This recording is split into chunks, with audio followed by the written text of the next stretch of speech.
Start. আমার ছোট মেয়ে আজকে আমাকে এত সুন্দর করে গুছিয়ে খাবার দিয়েছে, হ্যাঁ, এতে আমি খুবই খুশি এবং আনন্দ। প্রথমে আমার মেয়ে রান্নার রেসিপিটা আমি বলছি।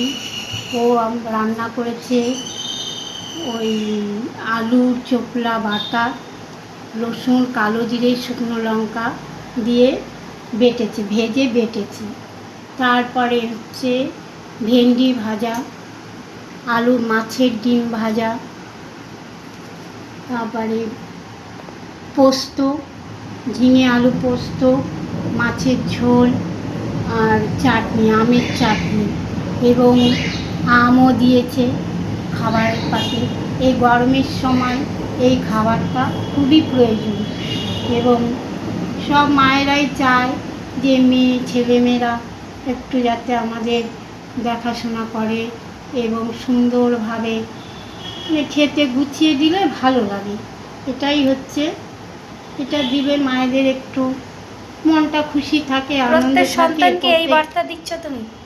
প্রত্যেক সন্তানকেই বলছি, যারা বয়স্ক মায়েরা আছেন তাদেরকে যেন তাদের সন্তানরা এইভাবে দেখাশোনা করে এবং সুন্দরভাবে গুছিয়ে খাবারটা দেয়। এটাই আমার মানে মেয়েদের মানে সন্তানদের কাছে পাওনা, মায়েদের বা বাবাদের, এটাই পাওনা। যাক, এতে আমি খুবই আনন্দিত হয়েছি, খুশি হয়েছি। সব মেয়েরাই যেন বা ছেলেরা মা বাবাকে এইভাবে আদর যত্ন করে, দেখাশোনা করে, তাহলে প্রত্যেক ঘরে ঘরে কোনো থাকবে না। তুমি খুশি তো? হ্যাঁ, আমি খুশি। হ্যাঁ, অসুবিধা হচ্ছে না তো কোনো? না, আমার কোনো অসুবিধা মনে হচ্ছে না তো যে বাপি চলে গেল, তোমার কোনো একা একা মনে হচ্ছে না তো? আমার মেয়েরা, আমার ছোট মেয়ে বড় মেয়ে দুই মেয়েই আমাকে প্রচণ্ড, যখনই যার বাড়িতে যাই দুই মেয়েই আমাকে প্রচণ্ড যত্ন করে খাওয়া দাওয়া দেখাশোনা। আজকে এই 2 বছর উনি নেই, কিন্তু আমার দুটো সন্তান আমাকে যেইভাবে দেখাশোনা করছে আমি এতে খুবই আনন্দিত। আমি চাই প্রত্যেক সন্তানই যেন এরকম মায়েদের দেখাশোনা করে, এটাই আমার অ্যাকচুয়ালি মানে কি দিয়ে খেতে দিচ্ছি সেটা বড় কথা নয়, বড় কথা না। কথাটা হচ্ছে গুছিয়ে খাবার দাওয়া, মাকে প্রত্যেক দেখাশোনা করা। মানুষের একটা মানসিক শান্তির প্রয়োজন, যেগুলো যদি আমরা সন্তানটা না বুঝে উঠতে পারি তাহলে আর এ জীবনে আর কিছু করার নেই। তাই আমারও একটা ছোট্ট বার্তা, যদি আমি নুন ভাতও দিই সেটা যেন পরিষ্কার পরিচ্ছন্নভাবে প্রত্যেক মাকে, এভাবে শুধু মা নয় বাবারাও আশা করে। আশা বলতে তারা তো বিরাট কিছু আশা করে না, ছোট ছোট আশা সন্তানের কাছে করে থাকে। এভাবে একটু যত্ন করে যদি তাদের কী আছে, এই তো জীবন, এইটুকু যদি তাদের না দিতে পারি তাহলে মানব জন্ম হয়েই বৃথা। কারণ এই মা বলতে আমার চোখে জল চলে আসছে। আমি মাকে অনেক কষ্ট করতে দেখেছি এই এক থালা ভাতের জন্য।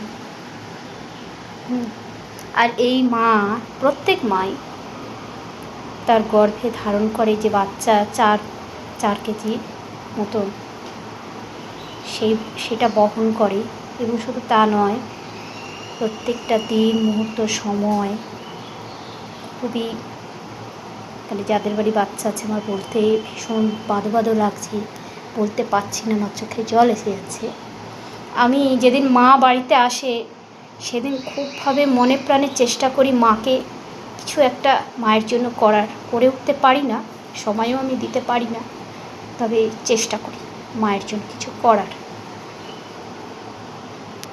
পৃথিবীতে যদি কোনো ভগবান থেকে থাকে তাহলে বলবো সেই ভগবান আর কোথাও নয়, সেই ভগবান হচ্ছে মা বাবা।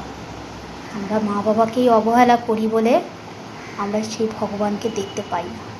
এই বৃথা মন্দিরে মন্দিরে না ঘুরে নিজের বাড়িতে যে বৃদ্ধ বাবা মারা আছেন, যারা কষ্ট পাচ্ছে, সন্তানদের কাছে অবহেলিত হচ্ছে, সেই সব সন্তানদের বার্তা দিয়েই যে শেষ বয়সটুকুনিও যেন এটুকু করে মা বাবার জন্য। তারা আর কিছু চায় না, সন্তান যাতে ভালো থাকে সেটাও কিন্তু তারা দেখে শেষ অবধি, যে সন্তান তার ভালো আছে কি না। তাহলে আমরা একটুখানি কি এটা করতে পারি না? কি আছে, আমি খাবারটা বারবার দেখাচ্ছি, এগুলো দেখানদারি কিছু না, যে মা এই বাটাটা খেতে ভীষণ ভালোবাসে, বাটা দিয়ে তার এক থালা ভাত খাওয়া হয়ে যায়। এগুলো, এই পোস্ত আমার বাবা আমার মাকে রান্না করে খাওয়াতো। তো এখন 2-2.5 বছর হয়ে গেল, সে সেটা পাচ্ছে না। আমরা যদি তার মাধ্যম দিয়ে এটা করে থাকি, এইটুকু সুখ তো তাকে দেওয়াই যায়, তাই না? তো আমরা চেষ্টা করি যে আমাদের মায়েদেরকে এরকম সুষ্ঠু সবল ভালোভাবে রাখার, বাঁচিয়ে রাখার চেষ্টা করি। তুমি আর কিছু বলবে মা? তো বললাম যা বলার, আমি তো বলেই বলার গেলাম, কিছু নেই। বলার আমার কিছু নেই। পুপু, তুমি আমার কিছু বলবে সন্তান তোমার ভালো ছইমার থাকুক। ব্যাপারে? কিচ্ছু আমার বলবে? কিচ্ছু ছইমাকে বলার কি করতে চাও, ভালোবাসতে চাও? ভালোবাসতে চাই। আমি শুধু আমি চাই যেদিন আমি থাকবো না সেদিন তুমি ছইমাকে দেখা আমি শুধু করবে তো? চাই আমি আমার ঠাইমাকে ভালোবাসবো। ভালোবাসবে, ঠিক এইভাবে গুছিয়ে গাছিয়ে। শুধু ছবিমা কেন, সবাই- ছবিমার মতন যারা আছে তাদের সকলকেই তোমার এই ভারটা নিতে লাগবে। মানব জনম যখন নিয়েছ, মানুষের মতন কাজ করে যাও। বিবেকানন্দের কথা দাগ রেখে যাও, বুঝেছ? চলো মা, খেয়ে নাও। তুইও বল। পুপু খেতে বসে বলো। এই এই আমের চাটনিটা যেটা করেছি, একটা কথা বলতে ভুলে গেলাম, এটা আমার দিদির বাড়ির গাছের আম, আমার দিদি পাঠিয়েছে। মানে ইচ্ছাই করছিল আজকে আমের চাটনি খাবো, ভগবানের কী লীলা, বাড়িতে তো ছিলই না, হঠাৎ সেটা আমার বাড়িতে এসে উপস্থিত হলো সেই আম। ভীষণ খুশি আমি। দিদিকেও এই বার্তা দিতে চাই যে আমি আমগুলো পেয়ে ভীষণ খুশি, এবং আমি চাটনি করে মাকেও খাওয়াচ্ছি, আমিও খাবো। Thank you.